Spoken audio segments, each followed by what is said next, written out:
What are the secrets to the super wealthy?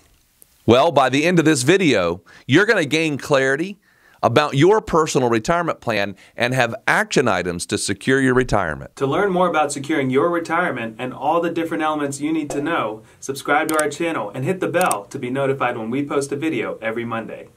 We have helped hundreds of our clients gain clarity and get on the path to a comfortable and happy retirement. Now it's your turn. Let's dive in. Welcome, everyone, to our Monday podcast. As you know, all of our podcasts that we have on Monday is where we, we're trying to bring people that can add value, experts, people that can tell us about how to live a better life. And today, I think we've done a very good job by who we've got as a guest. His name is Paul Moore. And we're going to probably talk about something that I think is going to be intriguing right off the bat here, because we're going to talk about this idea, because people look, I think, sometimes and they see people that they say, oh man, those people are in a different place. And usually that's, talking about wealth sometimes, super wealthy people. How do they maintain that wealth and then get it to the next generation? And I think everyone's kind of worried about that, or at least they think about it. So we're going to ask him a bunch of questions. So let me just say this first and foremost. Paul, thank you so much for coming on and talking with us today. Hey, it's great to be here, guys. I'm really honored. Great. So, hey, if you don't mind, Paul, just so everybody kind of gets a little bit of your background, can you kind of tell us a little bit about you and how you got to where you are today, and a little bit about, what it is that you actually are doing today? Yeah, absolutely. I got a petroleum engineering degree in the mid 80s, which was my first mistake. And then I went to Ohio State, got an MBA, went to Ford Motor Company. And within a few weeks at Ford, I realized I was looking ahead at different people. And I thought, gosh, it seems a little boring. And like, there might be a lot of travel and stuff. And I really kind of wanted to be my own captain, my own destiny. Well, one of my friends who went to Ford also felt the same way. So we quit Ford after a couple of years and started our own staffing firm. We sold it to a publicly traded firm 5 years later. I had been finalist for Michigan Entrepreneur of the Year a few times. Then I got into real estate and I thought, hey, I'm a full-time investor now. But the truth was I wasn't. I was a full-time speculator and I didn't know the difference. And I think that was pretty important to figure out. So I lost a lot of money along the way. I made a lot of money as well. Got into flipping lots, then flipping houses, and did a small subdivision, built some homes. Bad idea for me. And I wondered how to get into commercial real estate, and I didn't know where the on-ramp was. Like a lot of us, I eventually ended up partnering with that same guy to build a couple multifamily developments and a Hyatt hotel. And I jumped back into full-time commercial real estate syndication. After that, I've written a couple books on commercial real estate since then.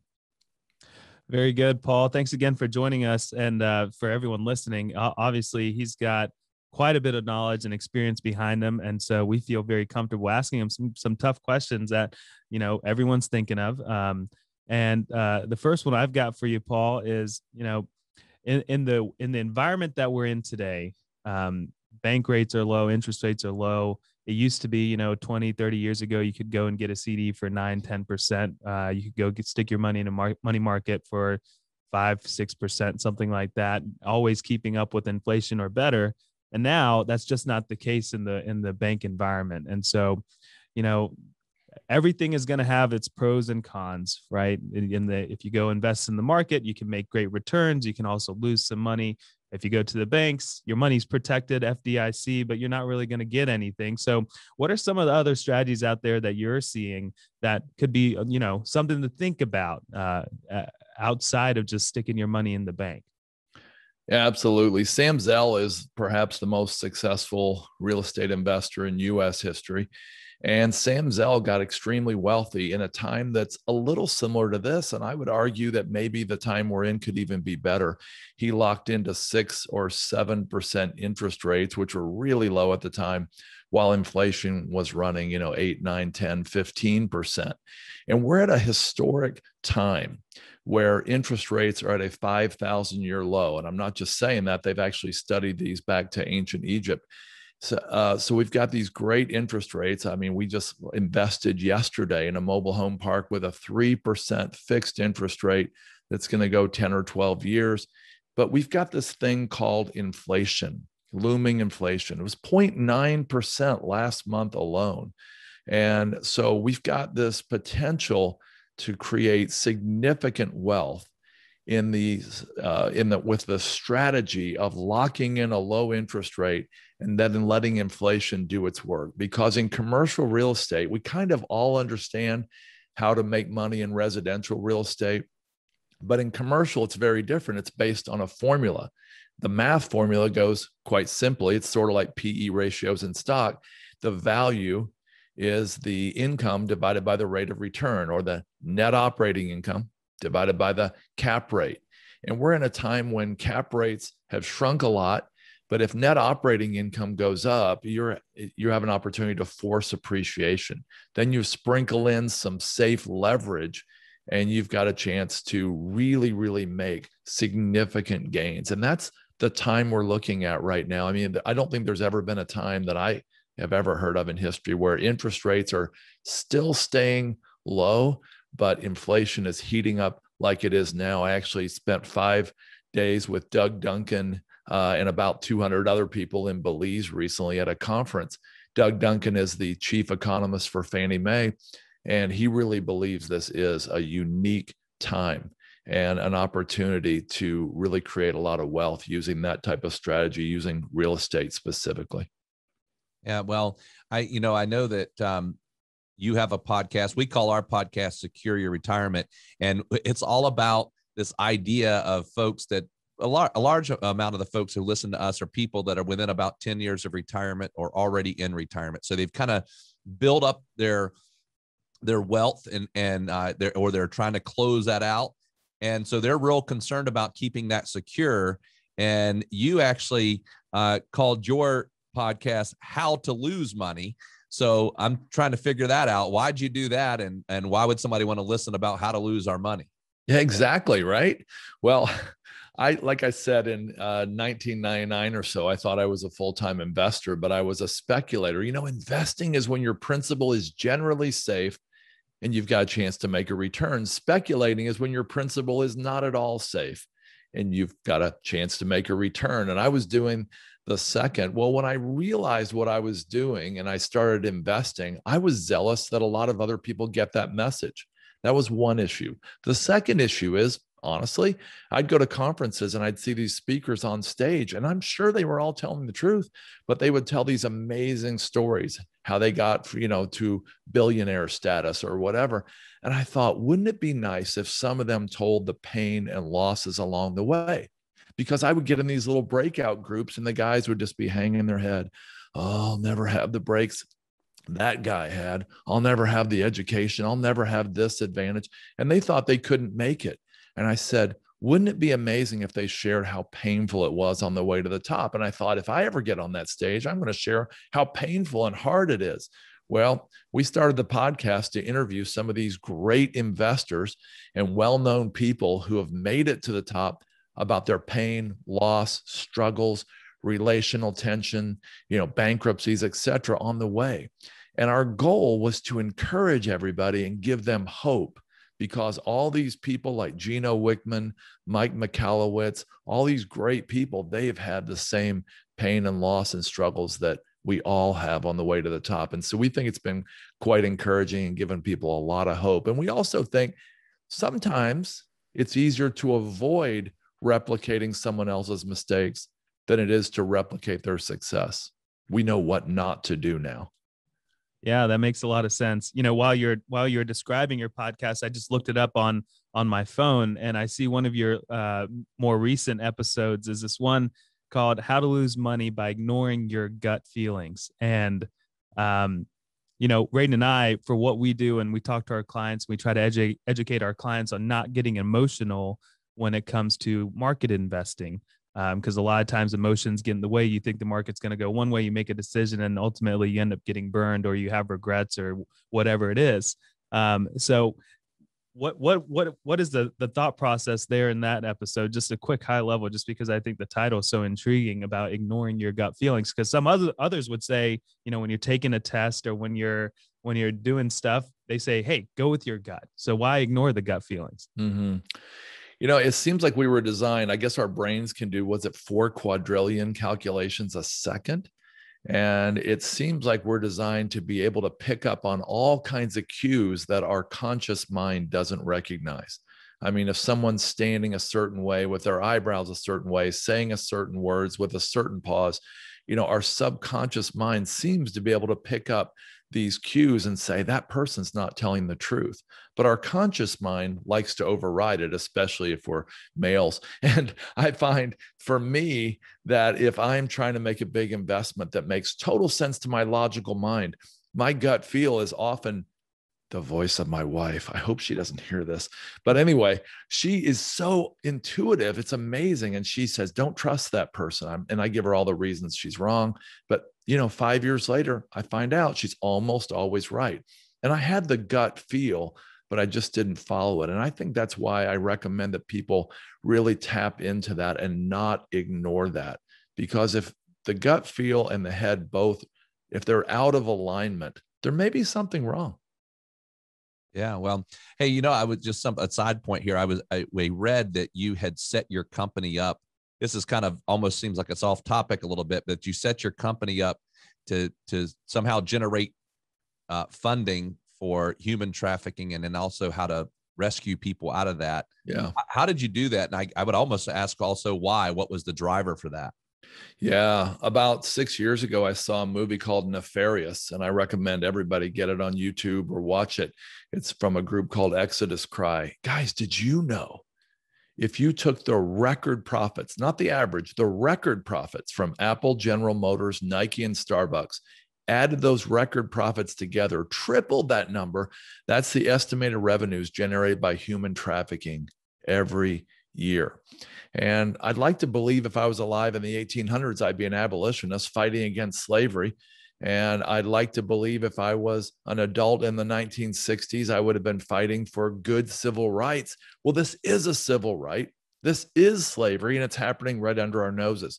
So we wanted to set up Wellings Capital with the thought that when investors invest with us, they know that a portion of our profits connected to their investment is going to free slaves. And we're about to announce a major initiative in that sense, that every new investor that comes in, we're going to be freeing a slave with our profits from that within the first 3 to 4 months.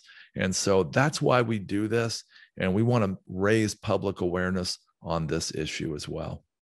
Yeah, I think that sounds very admirable. So kudos to you and the entire Wellings Capital team for coming up with the program, but also following through with it. I think, that's fantastic.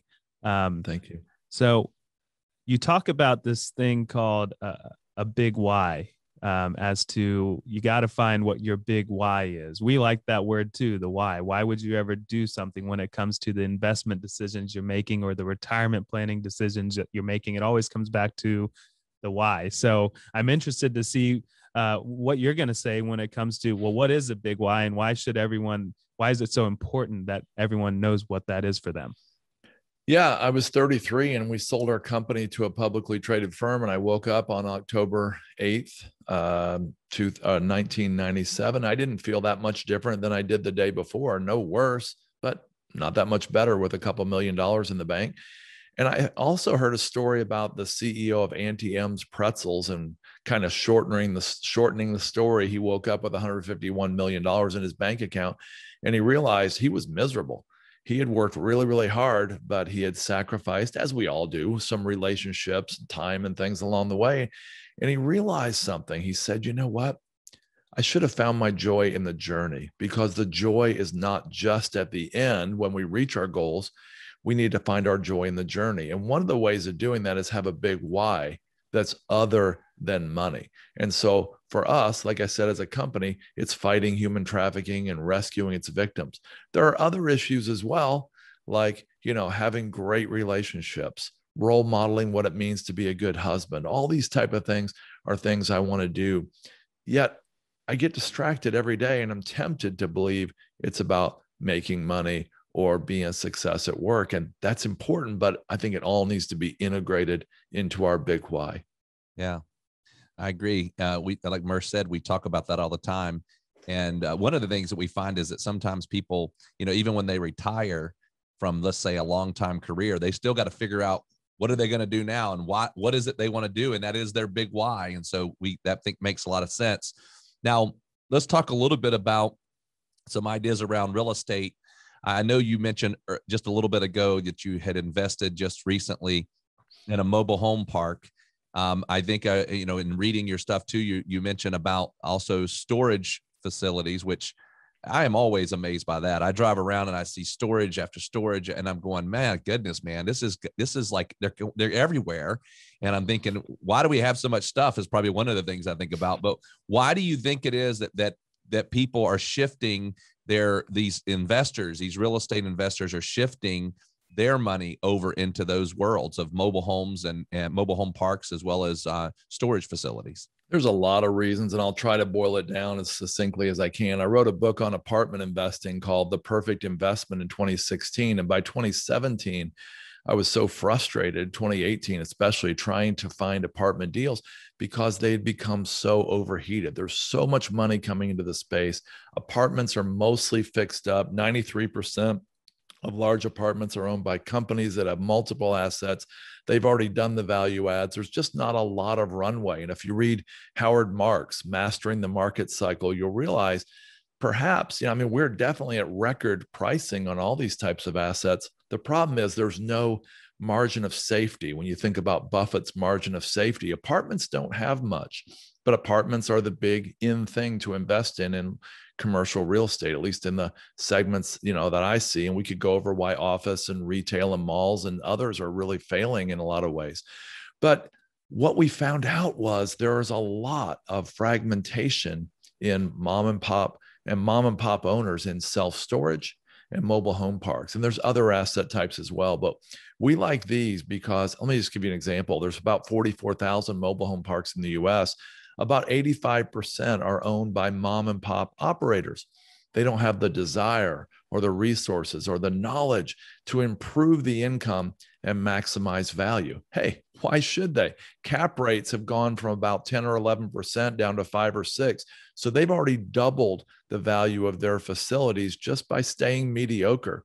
And so acquiring these types of assets and paying them a fair price, in fact, more than they ever dreamed, allows us to improve them to, let's say, institutional standards, and then sell them at a reduced cap rate with significantly increased net operating income. And again, going back to our math formula, this is how we were able to get, just as an example, 347% IRR on a deal that went full cycle in the mobile home park space last year. That's including the leverage, of course. We had $3.5 million equity, $3.6 million debt, $7.1 million in it, sold it for $15 million in less than a year.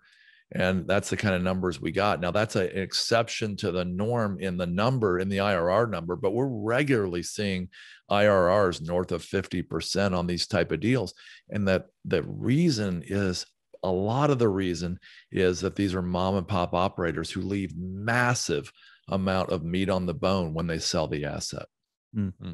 So how does a person, listening to you, like if a person thinking, oh, I don't know anything about mobile home parks, I don't know anything about storage places, I don't have any idea about how to, invest in something like that. What would you say? Hey, here's some things you might want to think about. Here's some guidance on what you might do to get more information about that. Just because, I hear that and I go, well, that sounds really cool. Mm-hmm. Who wouldn't want to have a good return, in something like that? But I have no idea how I would even go about investing in something like that. For years ago, like 20 years ago, I looked at storage and looked at mobile home parks, and I was confused. How would I get into this? Would I need millions of dollars? How would I get the debt? All that. It seemed overwhelming. Well, syndication has been around for hundreds of years. It's been codified since 1933 in the securities laws, but it's become really popular since 2012. I'd recommend somebody go out and go online or go, check around and look for a syndicator or a fund that offers these type of investments. Do a whole lot of due diligence. And if you need to, get this book. It's called The Hands-Off Investor by Brian Burke. This is how to evaluate a syndicator and figure out if they're a good apple or not. And once you're sure that they're somebody you really trust, invest with them and let them do the heavy lifting while you enjoy your job, your family, or your retirement. Right. Yeah. Because I guess with real estate, and you kind of alluded to it at the very beginning of the podcast, is that you got into the world of trying to build houses yourself. I'm very familiar with that because I grew up in that world. And so in real estate, you can either do it all yourself or kind of find someone that can help you do it or farm it out. And so ultimately someone just needs to make that decision. So for my dad, he loves doing all that, dealing with the subcontractors and building the houses from start to finish. And that really worked out for him. You have others that say, I'm really good at managing rental property. And then you have the others that are just saying, hey, I've got some extra money, but I want to be completely hands off. And I want to just be able to get some type of rate of return in a different bucket outside of my normal 401k investments and everything like that. So I think it's good to know. And what you're saying is that there's options out there. You just, you got to do the research, obviously, and you got to pay attention to what's going on. Right. Is there anything else that we haven't talked about? Anything that, secrets out there as far as, or what you would consider secrets that help attain and maintain wealth as we close out here? Yeah, Mercy. It's not always possible to do this, but I had a friend who had been in commercial real estate for decades show me, he spent hours doing it, how you could take $20 million, invest it, not touch the returns for 10 years. And then in the second 10 years, take nice returns along the way. And at the end of 20 years, your 20 million in equity would be worth 210 million in the total asset value, including leverage. And it would have thrown off 131 million in income. I shouldn't say income, cash flow along the way. That was amazing, but it was all in the numbers and it was all provable. What really amazed me, though, was he said it's possible, if maneuvered perfectly at every step, that this investor might not have paid any taxes at all along the way. Now, they would have had to they'd have had to be a qualified real estate professional. They would have had to use 1031 exchanges, which are still available for real estate investors, but it really is possible. This is why we have these famous people who have, come out and they have a $750 on their tax return because of things like this. The government has set it up to make it really possible and feasible to not pay any taxes and kick the can down the road and even let your heirs inherit it with no taxes at all, even back taxes from the profits in the past. Now that could change, but that's how it is right now. We love it. Fantastic. Well, you've obviously shared some really good, we call them gold nuggets, right? It's been helpful. If somebody was listening to this and they wanted to get more information about you and maybe, about what you've been able to accomplish and just to do their research about what you do, could you tell us how to do that? Yeah, like I said, it's really hard to figure out where the on-ramp is to get into commercial real estate. So we've created a nice 5-day course people can get if they want free. It's at our website. It's wellingscapital.com, WELLINGS, wellingscapital.com. And then to get the course, it's /resources. Very good. Well, we, for every show, we always put together a podcast page on our website. So we'll have all that information there, easy for them to go click on that and get over there to that website page. But we just would like to say, Paul, thank you so much for taking time out of your schedule and coming on and talking with us today and sharing what you've shared with us. You bet, guys. It was a real honor, and I really appreciate your show. Thank you. We hope this video has given you some confidence and clarity as you plan for a worry-free life in retirement. But what else do you need? We have created a complimentary video course called 3 Keys to Secure Your Retirement.